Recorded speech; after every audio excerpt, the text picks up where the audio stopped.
सुखदेव मुनि कहते हैं राजा परीक्षित से कि परीक्षित, अब मैं तुम्हें गंगा अवतरण की कथा सुनाता हूं कि किस प्रकार गंगा इस धरती पर आई। सगर महाराज चक्रवर्ती सम्राट हुए। उन्होंने अश्वमेध यज्ञ की स्थापना की। अश्वमेध यज्ञ का आयोजन किया। जैसे ही उन्होंने अश्वमेध यज्ञ की स्थापना की तो इंद्र उनके अश्व को चुराकर ले गया। अब राजा सगर को इस बारे में कुछ मालूम नहीं था। उन्होंने अपने पुत्रों से कहा कि तुम अभी जाओ और यज्ञ के अश्व को ढूंढ कर लाओ। राजा सगर के 60,000 पुत्र थे। वो 60,000 पुत्र चले गए यज्ञ के अश्व को ढूंढने के लिए। उन्होंने सारी पृथ्वी छान मारी, इधर उधर घूमते हुए चलते गए, लेकिन उन्हें यज्ञ का अश्वमेध यज्ञ का घोड़ा नहीं मिला। चलते चलते चलते चलते इधर उधर वो पृथ्वी पर खोजते हुए आए। उन्हें जब कहीं अश्व नहीं मिला तो वो कपिल मुनि के आश्रम में गए। कपिल मुनि के आश्रम में जब वहां गए तो कपिल मुनि समाधि लगाकर बैठे थे। वो ध्यान अवस्था में थे। उन्होंने देखा कपिल मुनि जहां पर ध्यान लगाकर बैठे हैं उनके पास ही उनके अश्वमेध यज्ञ का घोड़ा बंधा हुआ था। अब उन 60,000 पुत्रों ने देखा कि उनका यज्ञ का घोड़ा खड़ा है। उन्होंने कपिल मुनि से अपशब्द कहने शुरू कर दिए। उन्होंने कहा कि ये पाखंडी है, ये पापी है, ये चोर है, ध्यान की समाधि लगाकर बैठा है, ये नाटक कर रहा है, इसने हमारे अश्वमेध यज्ञ का घोड़ा चुराया है। जैसे ही वो बोल रहे थे कपिल मुनि ने अपनी आंखें खोली। जैसे ही कपिल मुनि की आंखें उनकी तरफ गई, जैसे ही उन्होंने कपिल मुनि ने उनकी तरफ दृष्टिपात किया तो वे जलकर वही भस्म हो गए, राख की ढेरी बन गए। इधर सगर महाराज चिंतित हुए कि मेरे 60,000 पुत्र घोड़े को ढूंढने गए थे, ना तो घोड़ा आया ना ही वो मेरे पुत्र वापस आए।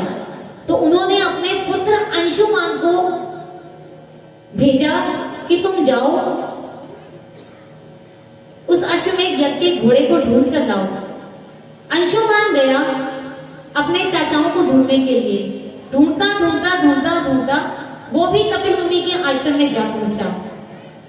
उसने वहां पर देखा उसके अश्वमेध यज्ञ का घोड़ा खड़ा था। उसने जाकर क्या किया, उन्हें प्रणाम किया, कपिल मुनि के चरणों में प्रणाम किया। उन्हें कहा, हे मुनि, हे ऋषिवर, मैं राजा सगर का पुत्र अंशुमान हूं।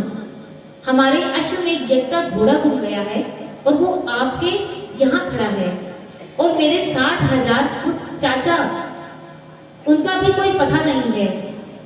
तो उन्होंने कपिल मुनि ने आंखें खोली और उन्हें बताया कि तुम्हारे चाचा यहाँ आए थे, उन्होंने मुझसे अपशब्द कहे और मेरे मुंह से उनके लिए श्राप निकल गया। अब वो ये भस्म की ढेरी में पड़े हैं यहाँ। अब अंशुमान बड़े चिंतित हुए और कपिल मुनि से कहने लगे कि इन मेरे चाचाओं का कल्याण कैसे होगा, ये भस्म की ढेरी बनकर पड़े हैं, इनका कल्याण कैसे होगा। देखिए, तो 60,000 पुत्र आए, उन्होंने बिना सोचे समझे कपिल मुनि को बहुत कुछ कह दिया। वहीं जब अंशुमान आए तो उन्होंने बड़े प्रेम से उन ऋषिवर के साथ बात की, उन्हें प्रणाम किया।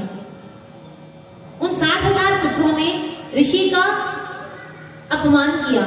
हमें बिना सोचे समझे किसी के बारे में कोई गलत भाव अपने अंदर नहीं रखने चाहिए, कोई गलत संकल्प पैदा अपने अंदर नहीं करना चाहिए।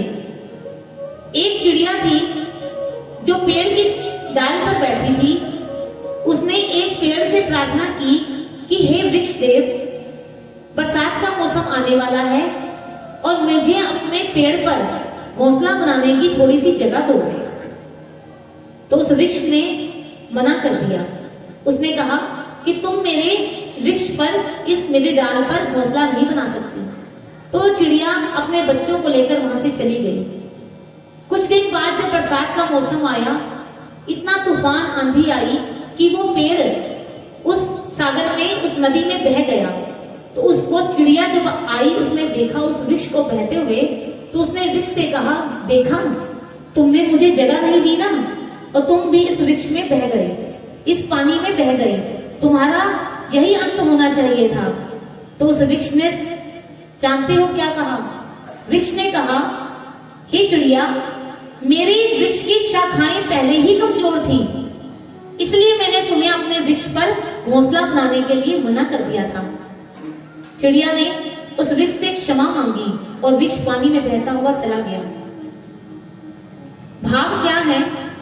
उस चिड़िया ने बिना सोचे समझे उस वृक्ष के लिए अपने मन में गलत धारणा पैदा कर दी। तो हमें किसी के लिए अपने मन में गलत धारणा, गलत विचार पैदा नहीं करने चाहिए जब तक हमें सच्चाई का ना पता हो। उन 60,000 पुत्रों ने भी ऐसा ही किया। बिना सोचे समझे जब अपने घोड़े को वहां बंधा हुआ देखा, तो उन मुनियों को अब शब्द कहने लग गए, उन मुनियों के साथ दुर्व्यवहार करने लगे। अब अंशुमान ने कपिल मुनि से कहा कि हे कपिल मुनि, हे ऋषि, मेरे इन चाचाओं का कल्याण कैसे होगा, मेरे इन पूर्वजों का कल्याण कैसे होगा? तो उन्होंने कहा, इन पूर्वजों का उद्धार करने के लिए, कल्याण करने के लिए एक ही उपाय है कि तुम गंगा को इस धरती पर लेकर लाओ, गंगा ही इनका कल्याण करेगी। तो अंशुमान ने कहा, वो कैसे होगा? तो उन्होंने कहा, इसके लिए तुम्हें तपस्या करनी पड़ेगी। अंशुमान ने खूब तपस्या की और गंगा को इस धरा पर लाने की पूरी कोशिश की, लेकिन जीवन खत्म हो गया। अंशुमान इस तपस्या में सफल नहीं हुए। बोले श्री गुरु महाराज की जय। जीवन समाप्त हो गया, लेकिन अंशुमान इस तपस्या में सफल नहीं हुए। इसी अंशुमान के इसी संकल्प को लेकर उनके पुत्र दिलीप ने निभाया इस संकल्प को। वे भी आए और उन्होंने भी तपस्या की, लेकिन गंगा तब भी प्रसन्न नहीं हुई। उनके शरीर का भी अंत हो गया और गंगा प्रसन्न नहीं हुई। उसके बाद उनके पुत्र भगीरथ आए उसी संकल्प को लेकर कि गंगा को इस धरा पर लेकर आना है। इस संकल्प को लेकर वो तपस्या में संलग्न हो गए, तपस्या करने बैठ गए। अपने पितरों का उद्धार करना है और गंगा को इस धरा पर लेकर आना है, इसलिए ध्यान में, तपस्या में वो संलग्न हो गए। भगीरथ की तपस्या सफल हो गई। भगीरथ की तपस्या से गंगा प्रसन्न हुई। गंगा ने भगीरथ के पास आकर कहा, भगीरथ नेत्र खोलो, मैं तुम्हारी तपस्या से प्रसन्न हूं। भगीरथ ने नेत्र खोले, सामने गंगा को देखा तो कहने लगा, हे माते, मेरा प्रणाम स्वीकार कीजिए। मां ने कहा, तुम क्या चाहते हो? तो उसने कहा, हे मां, आपके दर्शन करके मैं धन्य हो गया।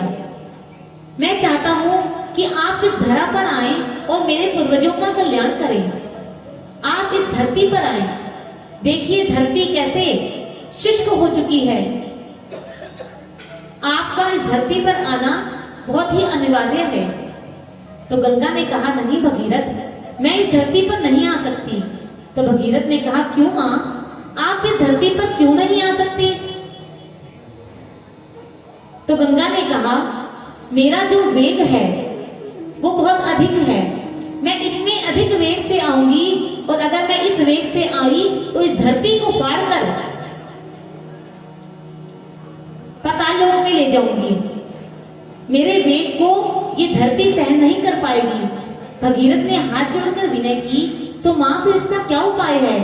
मेरे पूर्वजों का कल्याण कैसे होगा? क्या कपिल मुनि का कहना असत्य हो जाएगा? उन्होंने कहा था कि तुम्हारे पूर्वजों का कल्याण गंगा ही कर सकती है, तो क्या उनका वचन असत्य होगा? क्या तुम इस धरा पर नहीं आओगी? तो गंगा ने कहा, मैं इस धरा पर आ सकती हूँ, अगर तुम महादेव से जाकर कहो कि वो अपनी जटाओं में मुझे स्थान दें। भगीरथ ने भगवान की तपस्या की, शंकर भगवान की तपस्या की।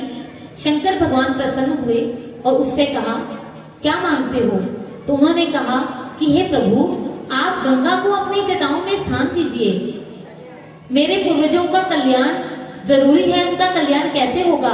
वो भस्म की ढेरी बनकर कपिल मुनि के आश्रम में पड़े हैं। आप उनका उद्धार कीजिए और गंगा को अपनी जटाओं में स्थान दीजिए। उसी समय शंकर भगवान प्रसन्न हुए और उन्होंने अपनी जटाओं को खोल दिया और गंगा को अपनी जटाओं में स्थान दिया। गंगा माँ का आह्वान होता है और गंगा माँ उसी समय प्रकट होती है। पतित पावने गंगा जी, धरती पे बैकुंठ से आई, अतुलित शक्ति मेघ अपारा, शिव जी ने शीश पधारा। पाप नाशिनी जगे तारिणी, बनी भगीरथ की अगवान।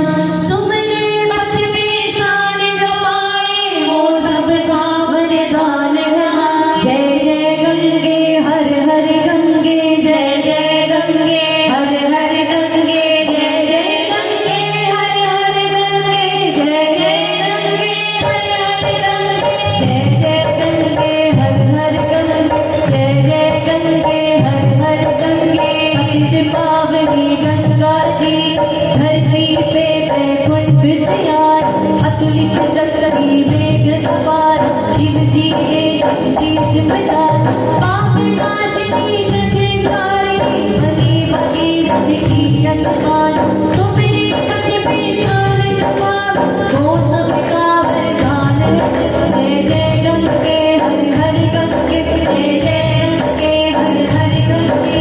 भारत भूमि को संचित कर, सभी के दुख को हर। क्षीर सिंधु से जहाँ से लाया, कहना आया वो गंगा सार, कहना आया वो गंगा सार। जय जय गंगे हर हर गंगे, जय जय गंगे हर हर गंगे, जय जय गंगे हर हर गंगे, जय जय गंगे हर हर गंगे, जय जय गंगे हर हर गंगे, जय जय गंगे हर हर गंगे, जय जय गंगे हर हर गंगे, जय जय गंगे हर हर गंगे, जय जय गंगे हर हर गंगे, जय जय गंगे हर हर गंगे, जय जय गंगे हर हर गंगे, जय जय गंगे हर हर गंगे, जय जय गंगे हर हर गंगे, जय जय गंगे हर हर गंगे, जय जय गंगे हर हर गंगे, जय जय गंगे हर हर गंगे, जय जय गंगे हर हर गंगे, जय जय गंगे हर हर गंगे, जय जय गंगे हर हर गंगे, हर हर गंगे हर हर गंगे, हर हर गंगे हर हर गंगे, हर हर गंगे।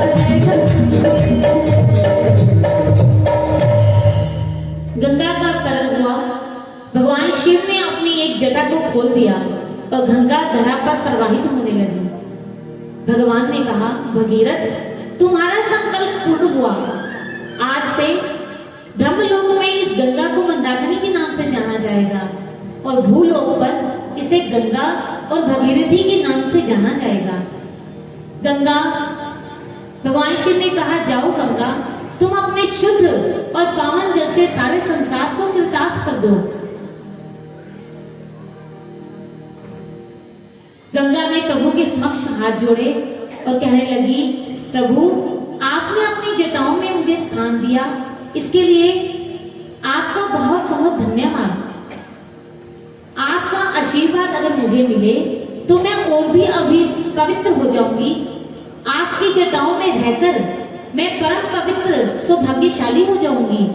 भगवान ने उसे आशीर्वाद दिया परम सौभाग्यशाली होने का। इस प्रकार गंगा धरती पर आई और गंगा ने भगवान से आशीर्वाद प्राप्त किया कि मैं, जो भी लोग मेरे भीतर स्नान करने आए, मेरे पास आए, मेरा स्पर्श पाए, वो शांत में जीवन बिताएं, वो शांत हो जाएं और परम पवित्र हो जाएं और उनके अंदर भक्ति जागे, प्रभु के प्रति प्रेम जागे। इस प्रकार गंगा का स्पर्श पाकर वो सभी जो सगर के 60,000 पुत्र थे वो स्वर्ग लोक को चले गए और स्वर्ग धाम को प्राप्त कर गए। अब राजा परीक्षित भगवान से कहते हैं कि एक संसारिक माँ उसका बच्चा कितना ही मैला कुचैला मलिन क्यों ना हो, वो उसे वैसा ही दुलार करती है, वैसा ही प्यार करती है। तो क्या माँ गंगा भी हमें वैसा प्यार करती है?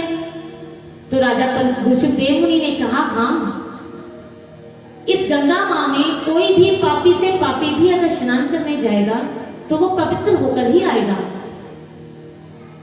ये गंगा माँ भी तुम्हारी माँ की तरह ही है, तुम्हारे सभी पापों को वो अपने भीतर समेट लेती है और तुम्हें पवित्र करके भेज देती है। इस प्रकार गंगा का अवतरण हुआ। भारतवासियों की गंगा के प्रति इतना श्रद्धा और प्रेम है कि हर थोड़े दिनों बाद लोग हरिद्वार में गंगा में स्नान करते हैं।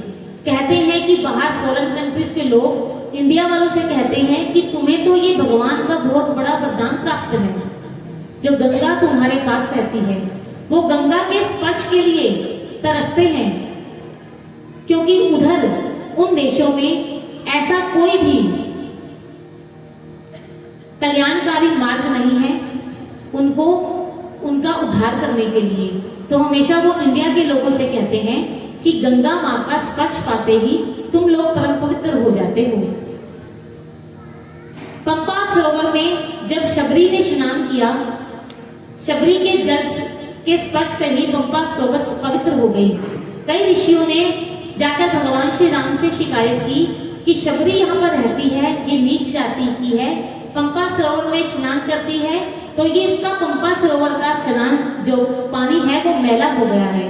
भगवान ने कहा, तुम्हारे मन की बुरी धारणाओं के कारण, बुरे विचारों के कारण पंपा सरोवर का जो पानी है वो मैला है।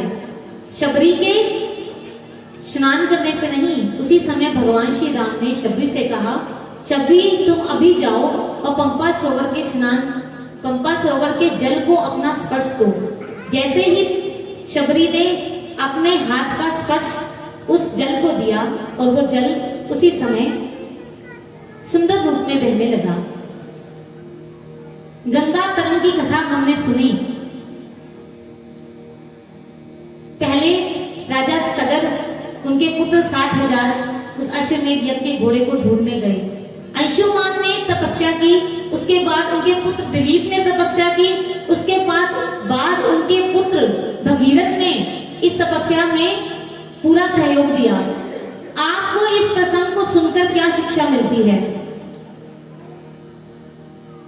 कि 3 पीढ़ियां भगवान को पाने के लिए निकली, लेकिन तीनों में से भी किसी ने अपने संकल्प को टूटने नहीं दिया।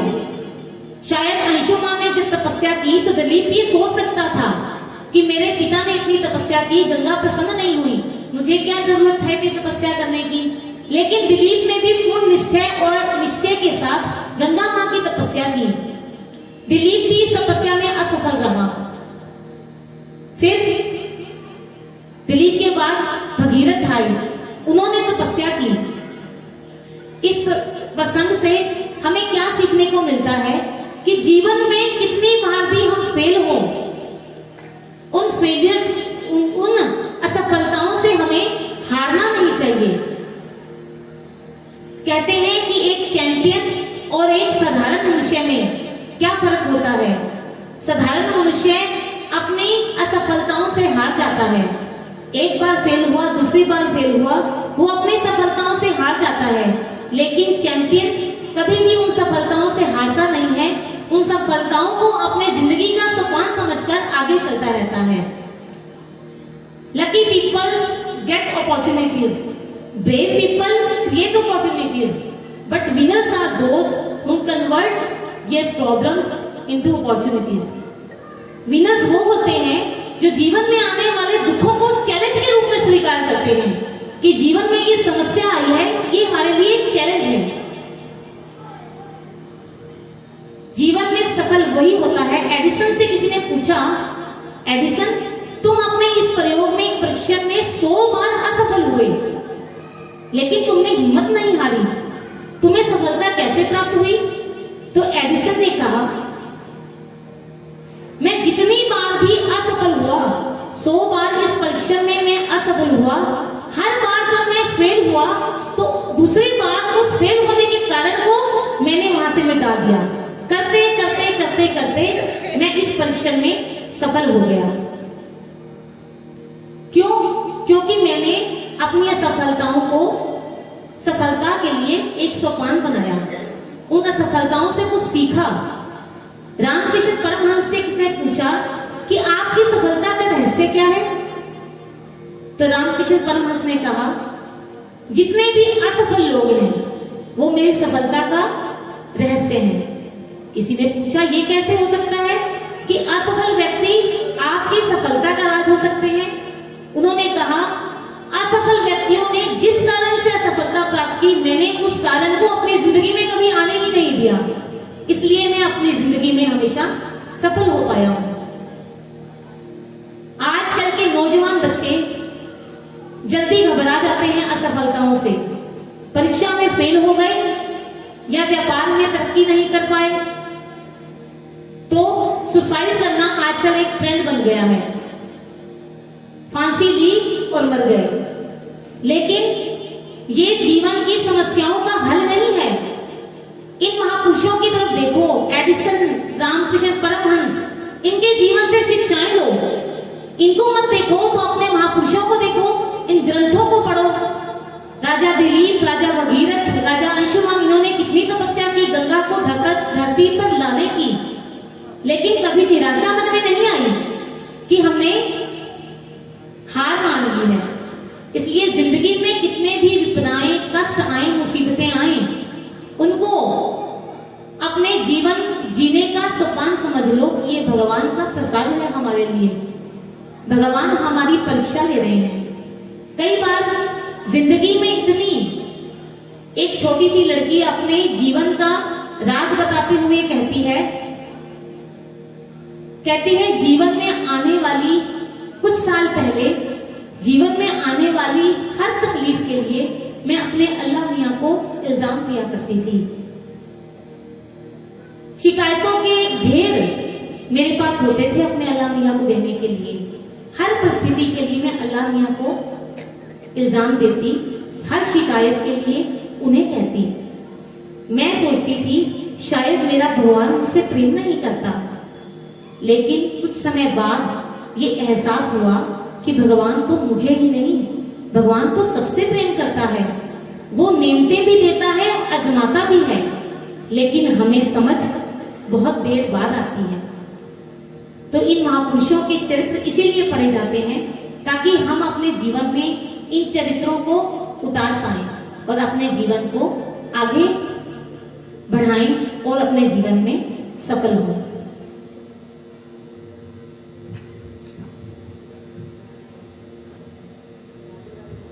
राधे राधे राधे गोविंद राधे, राधे राधे राधे गोविंद राधे, राधे राधे राधे गोविंद राधे, राधे राधे राधे गोविंद राधे, राधे राधे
घट गणवासी भगवान मनुष्य स्वामी जी महाराज।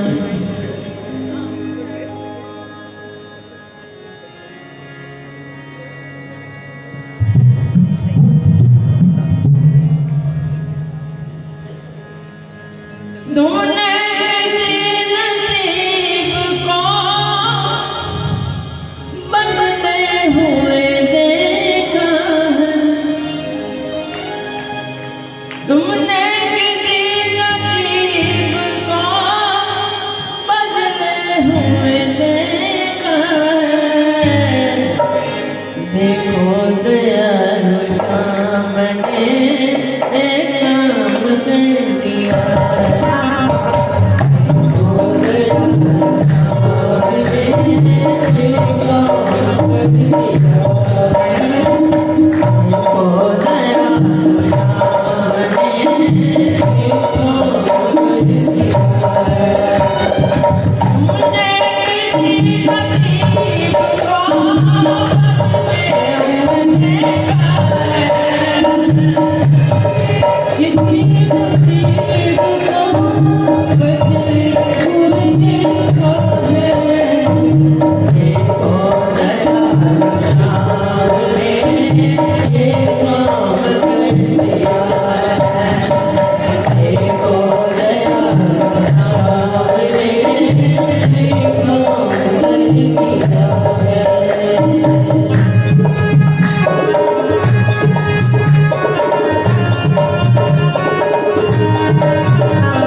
तो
प्रभु की कृपा और आपका उत्साह और लगन हो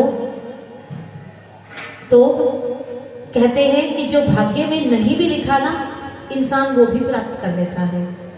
अगर इंसान भाग्य के भरोसे रह जाए और पुरुषार्थ ना करे और ये सोचे कि जो भाग्य में होगा वो मिल जाएगा, तो जो भाग्य में था ना बिना पुरुषार्थ के वो भी चला जाएगा। हमारे आश्रम का ही एक बच्चा जब छोटा था तो इसके मन में इच्छा थी कि मुझे सीए करनी है।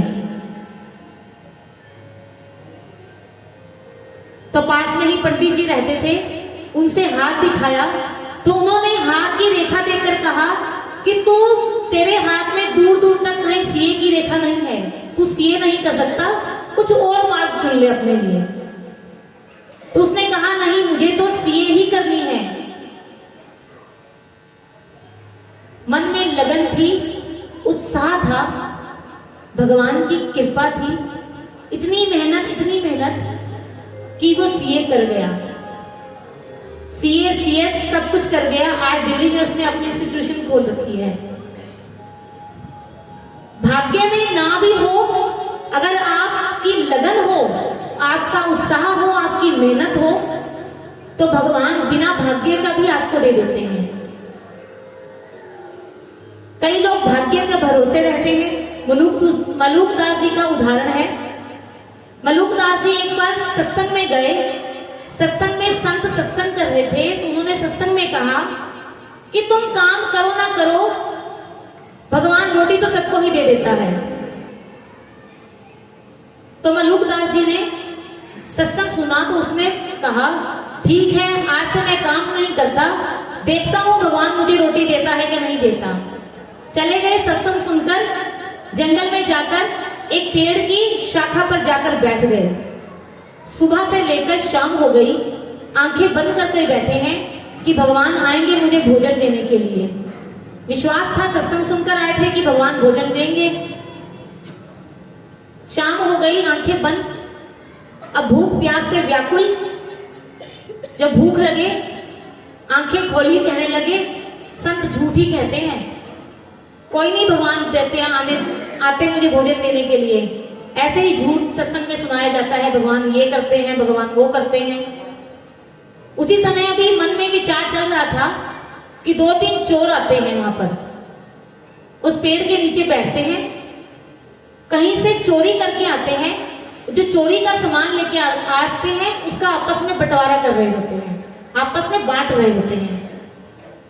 कहते हैं कि चोरों के नियम बड़े अच्छे होते हैं, जो भी चोरी करके लेके आते हैं वो बड़ी ईमानदारी से बांटते हैं एक दूसरे के साथ। अब वो बांट रहे थे एक दूसरे के साथ, तो अचानक उनका ध्यान गया कि सामने थैले में रोटियां पड़ी हैं। मलूकदास जी का भी ध्यान गया, वो पेड़ के ऊपर बैठे हैं मलूकदास जी और वो चोर नीचे बैठे थे। मलूकदास जी ने सोचा कि ये रोटियां खा लूं, फिर सोचा नहीं, वो किसान हल में खेत जोत रहा था और शायद वो रोटियां भूल गया है, ये तो किसान की रोटियां हैं, मेरे लिए थोड़ा ना है रोटियां, मेरे लिए तो भगवान खुद आएंगे रोटी लेकर। तो अब चोरों ने सोचा, उन्हें भूख लगी थी, उन्होंने सोचा कि रोटी हम खा लेते हैं। जैसे ही वो रोटी खाने लगे तो उनका ध्यान ऊपर गया, पेड़ पर मलूकदास जी बैठे थे। अब उन्होंने सोचा कि शायद इसमें इन रोटियों में जहर मिला रखा होगा और अगर हम ये रोटियां खा जाएंगे और हम मर जाएंगे और ये जो पेड़ पर ऊपर बैठा है ये सारा धन लेकर चला जाएगा। उन्होंने क्या किया, सोचा कि ये जो ऊपर बैठा है इसे नीचे बुलाते हैं। मलूकदास जी जाट थे, हाथ में डंडा लेकर बैठे हुए थे। उन्होंने कहा ओए नीचे उतर। उसने कहा मैं नहीं नीचे आता। उसने कहा नीचे आ। तो ना मैं नीचे नहीं आऊंगा। उसने कहा एक रोटी तू खा, बाकी 3 रोटियां हैं वो हम खाएंगे।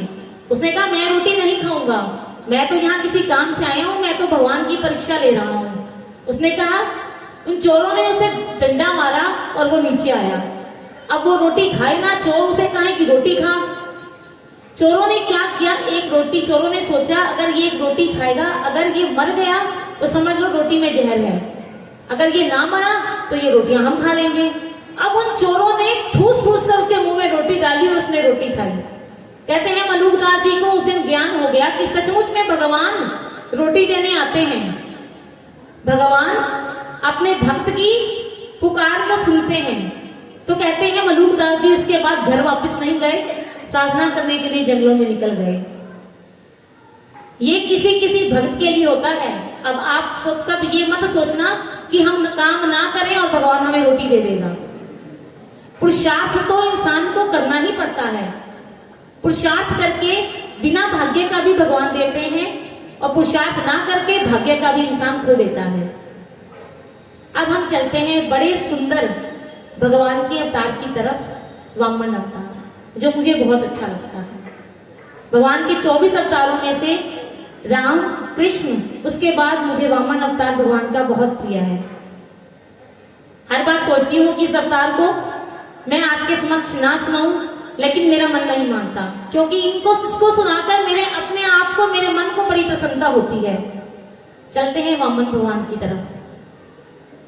अपनी माता अदिति से आज्ञा लेकर वामन भगवान राजा बलि के घर की ओर चल देते हैं भिक्षा मांगने के लिए।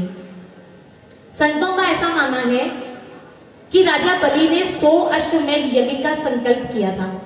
99 अश्वमेध यज्ञ उसके संपूर्ण हो चुके थे। संकल्प क्यों लिया था? क्योंकि वो इंद्र बनना चाहता था। इंद्र बनने के लिए उसने देवताओं पर बड़ी बार आक्रमण किए। देवताओं और राजा बलि का बहुत बार युद्ध हुआ। कई बार देवता जीते तो कई बार राजा बलि जीते। अब राजा बलि ने सोचा, छोड़ो इन युद्ध को, कोई शास्त्रीय धर्म को अपनाते हैं। तो उन्होंने सोचा कि इंद्र बनने के लिए अगर 100 अश्वमेध यज्ञ पूर्ण हो जाएं तो मैं इंद्र बन जाऊंगा। तो क्यों ना एक तरफ से मेरे हाथों से सत्कर्म भी हो जाएगा और मैं इंद्र भी बन जाऊंगा। अब इंद्र किसी व्यक्ति का नाम नहीं है। जब हम बात करते हैं ना इंद्र, तो इंद्र किसी व्यक्ति का नाम नहीं है। इंद्र है पदवी का नाम, जैसे प्रधानमंत्री, मुख्यमंत्री। तो इंद्र पदवी का नाम है। जो 100 अश्वमेध यज्ञ पूरा कर लेता है उसे स्वर्ग का राजा इंद्र बना दिया जाता है। अब राजा बलि ने सोचा, मैं 100 अश्वमेध यज्ञ करता हूँ। 99 अश्वमेध पूरे होते हैं कि भगवान उसके द्वार पर आते हैं। भगवान बड़ा सुंदर रूप धारण करके राजा बलि के द्वार पर आते हैं। भगवान राजा बलि के द्वार पर खड़े होकर पुकार करते हैं, भिक्षा के लिए याचना करते हैं। राजा बलि अश्वमेध यज्ञ में बैठे थे, यज्ञ का काम कर रहे थे, संपूर्ण हो रहा था, अपनी आहुतियां दे रहे थे। तो जैसे ही राजा बलि को भगवान की पुकार सुनाई देती है, भगवान क्या कहते हैं? तेरे द्वार खड़ा भगवान भगत भर दे रे झोली, भगत भर दे रे झोली।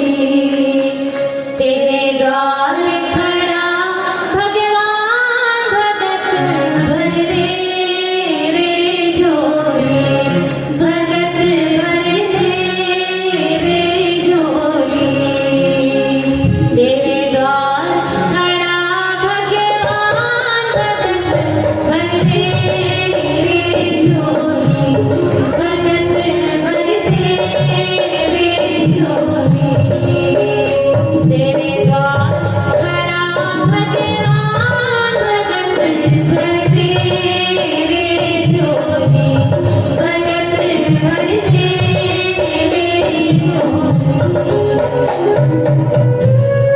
जैसे ही भगवान ने पुकार की, उनकी मधुर ध्वनि राजा बलि के कानों में पड़ी।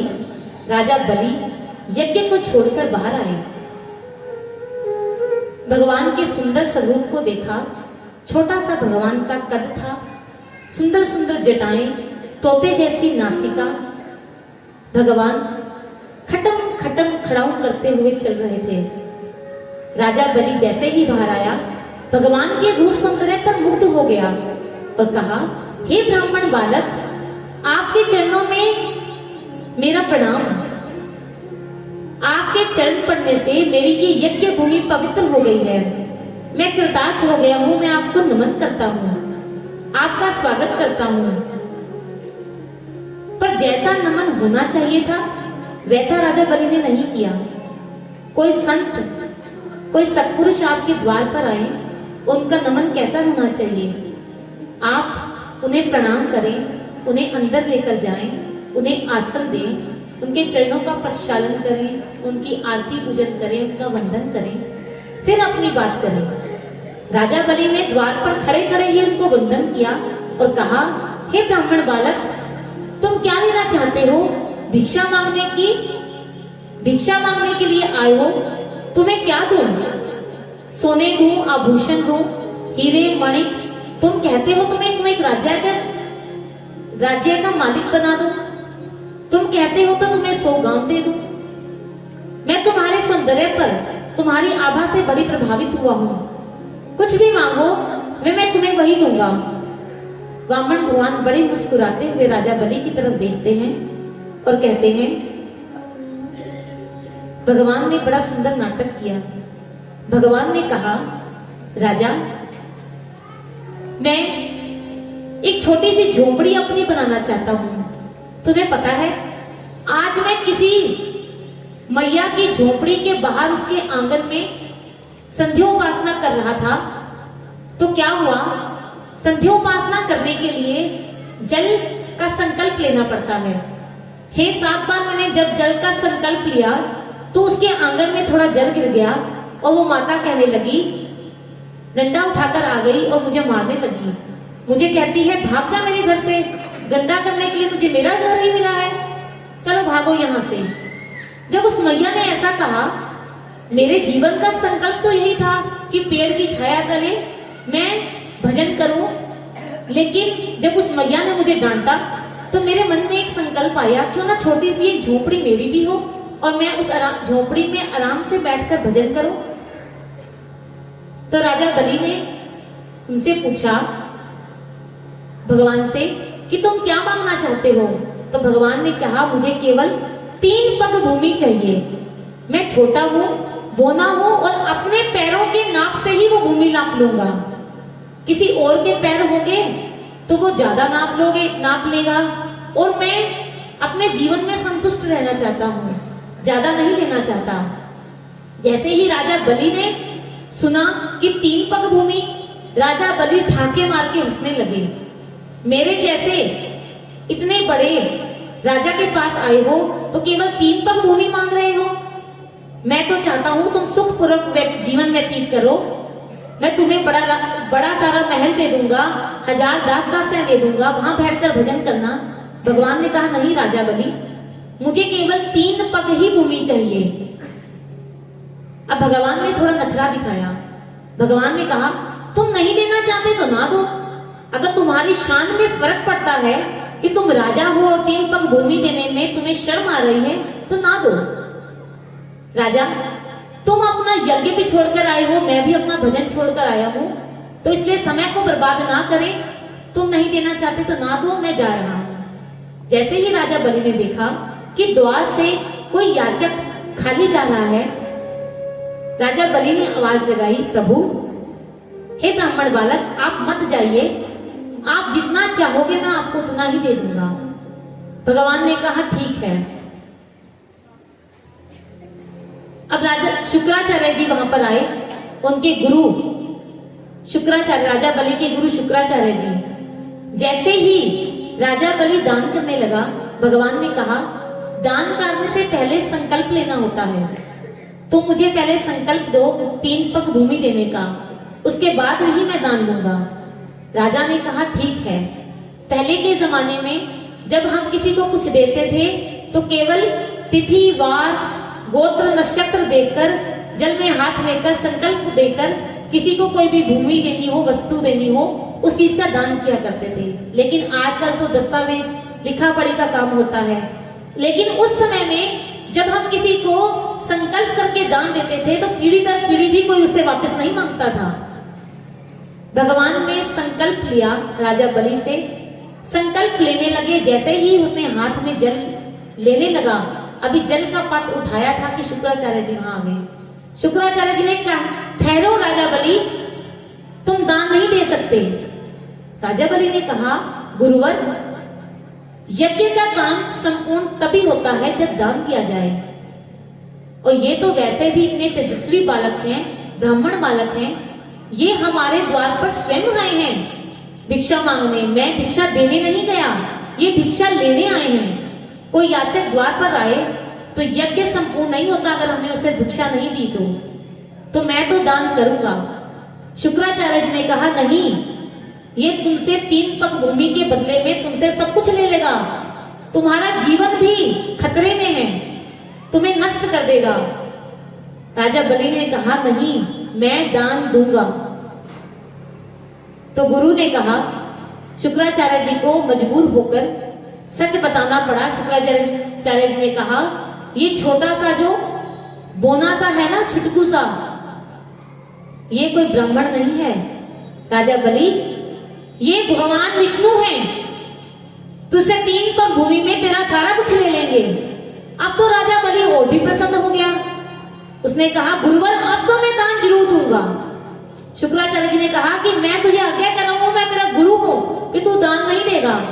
राजा बलि ने कहा, नहीं प्रभु, अब मैं दान जरूर दूंगा। सारी दुनिया को देने वाला, सारी दुनिया की झोलियां भरने वाला आज मेरे द्वार पर आया है मांगने, इससे बड़ा सौभाग्य मेरा और क्या होगा। मैं दान जरूर दूंगा। अब शुक्राचार्य जी की जब नहीं चली तो शुक्राचार्य जी ने क्या किया, उस जल के पात्र में आपने देखा होगा कि जल जो देते हैं ऐसे, उसके आगे एक छोटी सी पाइप लगी होती है। अब जल वाले पात्र ऐसे चल पड़े, तो वो उस शुक्राचार्य जी उस टूटी के अंदर जाके फंस गए, मक्खी बनकर चले गए कि ना पानी बाहर आएगा, ना ये संकल्प करेगा, ना ही दान देगा। अब भगवान ने पहले तो सोचा कि गुरु और शिष्य की आपसी चर्चा थी, मेरा बोलना जरूरी नहीं था। गुरु है, अपने शिष्य को समझा रहा है, कोई बात नहीं, मैं बीच में बोलता हुआ अच्छा नहीं लगता। जब भगवान ने सोचा कि अब गुरु मक्खी बन गया है, गुरु को तो मैं हटा नहीं सकता, मक्खी को तो मैं हटा सकता हूँ, भगवान ने क्या किया, कुशा का एक तिनका लिया और उस नलकी में घुमा दिया। शुक्राचार्य जी की आंख फूट गई और वो एक कोने में बैठ गए। अब राजा बलि ने हाथ में जल दिया और प्रभु को संकल्प कर दिया 3 पग भूमि देने का। जैसे ही राजा बलि ने संकल्प किया 3 पग भूमि देने का, उसी समय भगवान ने विराट रूप धारण कर लिया। भगवान इतने बड़े, इतने विराट हो गए कि पृथ्वी उनके सामने फुटबॉल लग रही थी। ऐसे लग रहा था फुटबॉल के ऊपर भगवान खड़े हों। राजा बलि ने भगवान की विराट रूप के दर्शन किए। कहते हैं कि भजन का जो फल है वो नकद है, ध्यान का फल नकद है, सत्संग का फल भी नकद है। कैसे? भजन करते हैं, ध्यान में बैठते हैं तो मन को शांति मिलती है, सत्संग में बैठते हैं तो आनंद प्राप्त होता है। लेकिन दान का फल नकद नहीं है। आज दान करोगे जरूरी नहीं तुम्हें साथ ही साथ फल मिल जाएगा। दान का फल तुम्हें अगले वर्ष भी मिल सकता है, अगले जन्म में भी मिल सकता है। लेकिन यहाँ राजा बलि को तो दान का फल भी नकद मिल गया। अभी तो दान किया नहीं, केवल संकल्प ही लिया था कि भगवान ने विराट रूप धारण कर दिया। भगवान ने एक पग आकाश में अपना घुमाया तो आकाश को नाप लिया। जैसे ही भगवान ने आकाश में अपना पग घुमाया, वहां पर ब्रह्मा जी ने बैठे बैठे भगवान के चरणों का प्रक्षालन किया गंगा मैया के जल से, और उस गंगा मैया के जल को कमंडल में भर लिया। फिर भगवान ने दूसरे पैर से पृथ्वी को नाप लिया। अब भगवान राजा बलि को डांटने लगते हैं, कहते हैं जब तुम 3 पग भूमि दे नहीं सकते थे तो संकल्प क्यों लिया था? किस लिए संकल्प लिया था 3 पग भूमि देने का, जब तुम्हारे पास 3 पग भूमि थी ही नहीं? राजा बलि चुप करके बैठे हैं। उसी समय विंध्यावली आई, उनकी पत्नी, राजा बलि से कहने लगी, बड़ा अभिमान कर रहे थे ना, कह रहे थे ले लो ब्राह्मण देवता, क्या लेना चाहते हो? तुम्हें राज्य दे दूं, 100 गांव दे दूं, तुम्हें सोना चाहिए, तुम्हें चांदी चाहिए, तुम्हें हीरे मणिक चाहिए, कहां गया तुम्हारा सारा कुछ? 2 पग में ही हार गए। तो राजा बलि ने कहा, विंध्यावली मुझे शर्मिंदा मत करो, मैं पहले ही बहुत शर्मसार हूं। राजा बलि की पत्नी ने कहा, भगवान तुम्हारे द्वार पर आए थे तुमने उनका स्वागत कैसे किया? द्वार पर खड़े खड़े पूछ रहे हो कि तुम्हें क्या चाहिए? कोई संत महापुरुष, कोई ब्राह्मण तुम्हारे घर पर आए तो तुम्हें उन्हें प्रेम से अंदर लेकर आना चाहिए था। उनका स्वागत करते, उन्हें कुछ खाना पिलाना, कुछ खिलाते पिलाते, उनके चरणों का प्रक्षालन करते, आरती पूजा करते। हो सकता है भगवान तुमसे छल ना करते, लेकिन तुम्हारे अभिमान ने भगवान को छल करने के लिए मजबूर कर दिया। राजा बलि अब सोचने लगा, तीसरे पग में क्या दूं? विंध्यावली ने राजा बलि को इशारा किया अपने तन की तरफ। तो राजा बलि ने कहा, पति सब कुछ दे सकता है, लेकिन अपने शरीर का दान अपनी पत्नी से पूछे बिना, उसकी आज्ञा के बिना नहीं दे सकता। विंध्यावली ने हाँ में संकेत किया। तो राजा बलि ने कहा, हे प्रभु, मेरे मस्तक पर ही चरण धर दो। देखिए, कोई आज का राजा बलि होता, कोई आज का भक्त होता, भगवान से शायद बहस करने लग जाता। हमारा तुम्हारा कोई, हमारे तुम्हारे जैसा कोई होता ना, तो भगवान से बहस करने लग जाता। भगवान से कहता कि जिस मीटर से तुमने संकल्प लिया था, जिस पगों से तुमने संकल्प लिया था, जब संकल्प लेते हुए तुम्हारे पग छोटे थे, तो अब दान लेते समय तुम्हारे पग बड़े कैसे हो गए? जिस मीटर से संकल्प लिया था उसी मीटर से दान लेना चाहिए था ना। हम तुम जैसे होते तो शायद भगवान से बहस करते, लेकिन राजा बलि ने भगवान से कोई बहस नहीं की। उसने कहा, राजी है उसी में जिसमें तेरी रजा है। भगवान को पता है कि मैंने राजा बलि के साथ छल किया है, लेकिन राजा बलि उसी में प्रसन्न है। भगवान ने उनके मस्तक पर जैसे ही अपना पांव रखा, उसी समय राजा बलि धरती को फाड़ते हुए पाताल लोक, सुतल लोक में पहुंच गए। भगवान भी उसके पीछे पीछे ही सुतल लोक में गए। और भगवान अब राजा बलि के घर पर, उसके राजमहल पर चौकीदार बनकर रहने लगे। राजा लक्ष्मी को जब ये बात पता लगी कि भगवान राजा बलि के घर पर चौकीदार बनकर बैठे हैं, तो भगवान लक्ष्मी माता ने भगवान को पुकारा और भगवान से कहा कि प्रभु अब आ जाइए वापस वैकुंठ धाम। अच्छे लगते हो, कोई आप शोभा देता है आपको, कोई आप त्रिलोकीनाथ हो, और एक भक्त के घर पर डंडा लेकर खड़े हो, जागते रहो जागते रहो, ये पुकार करते अच्छे लग रहे हो, आप वापिस आ जाओ। भगवान ने कहा, नहीं लक्ष्मी, राजा बलि ने अपना सब कुछ मुझे दे दिया, मैंने उसके साथ छल किया, लेकिन उसने कोई शिकवा नहीं किया मेरे साथ, कोई शिकायत नहीं की मेरे साथ।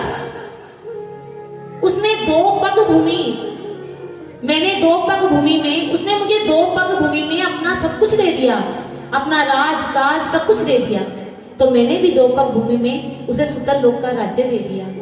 तीसरे पग में उसने अपने आप को मुझे समर्पित कर दिया, तो तीसरे पग में मैं भी अपने आप को उसको समर्पित करता हूं। जब भक्त भगवान के लिए इतना कर सकते हैं, तो भगवान क्यों नहीं कर सकते भक्त के लिए? भगवान ने लक्ष्मी से कहा, नहीं, मुझे यहाँ रहना बड़ा अच्छा लग रहा है, मैं यही राजा बलि के राजमहल में रहकर ही इसकी चौकीदारी करूंगा।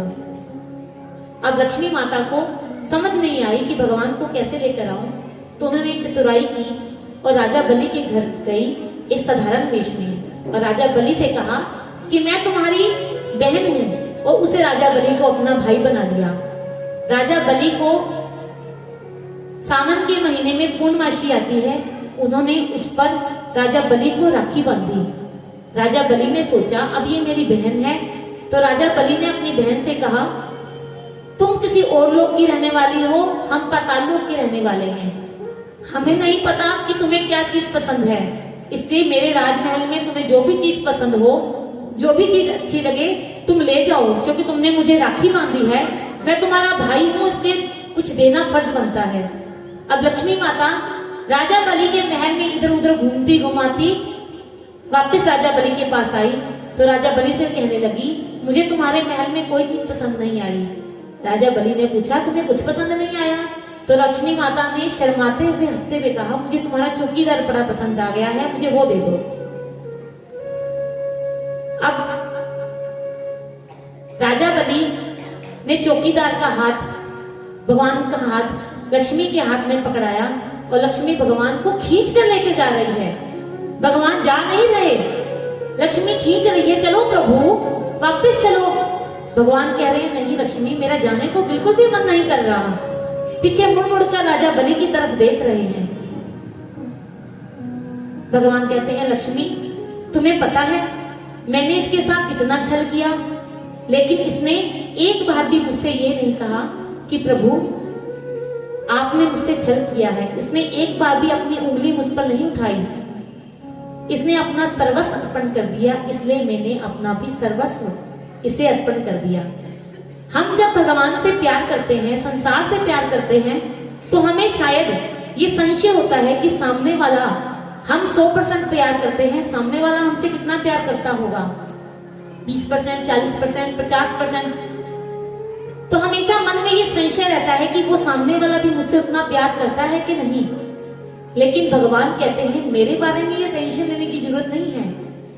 जितना प्यार तुम मुझसे करोगे, जैसा व्यवहार तुम मुझसे करोगे, मैं भी तुमसे वैसा ही व्यवहार करूंगा।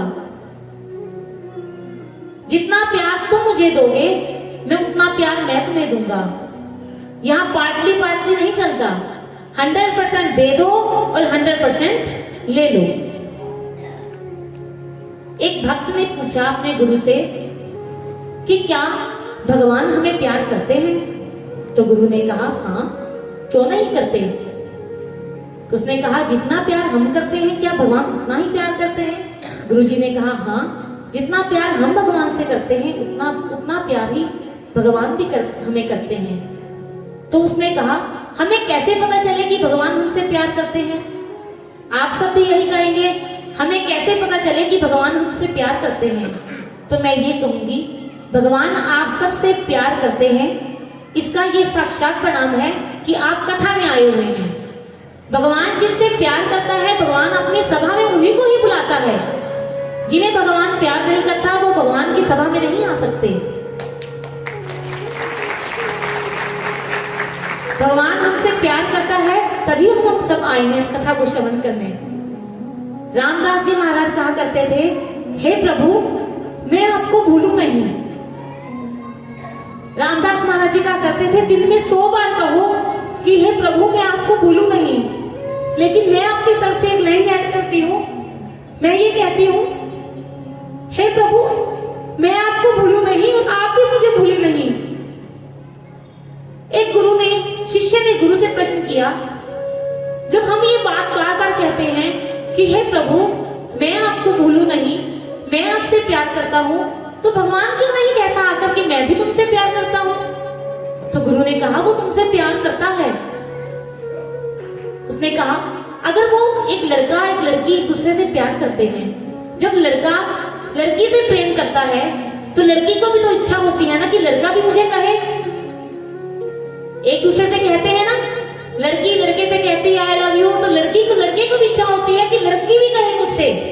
दोनों को एक दूसरे से इच्छा होती है वो भी कहे।